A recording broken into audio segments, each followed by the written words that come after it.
Jatorri ez ezaguna duten beste hizkuntzetan gertatzen den bezala, gauza ziurrik ez dakigun bakoitzean, kontakizun magiko eta mitologizatzaileetarako joera dugu gizakiok.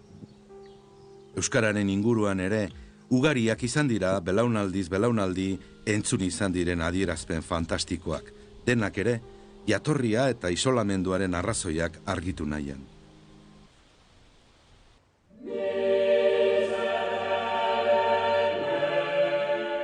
Hoietakoa izan zen tubalismoa. Euskara Noe Zaharraren iloba zen Tubalek Babeletik ekarri zuela esaten duena. Ez da ipuin bakarra hala ere, izan baita Adan eta Eba paradisuan euskaraz mintzo zirela esan duenik, edota Atlantidako biztanleek ere euskara ahotan erabiltzen zutela ziotenak. Erdiaroan, baina batez ere 16 eta 17 mendeetan oso hedatua egon zen erromatarren iritsiera baino lehen euskara zela hizkuntza bakarra penintsula Iberikoan.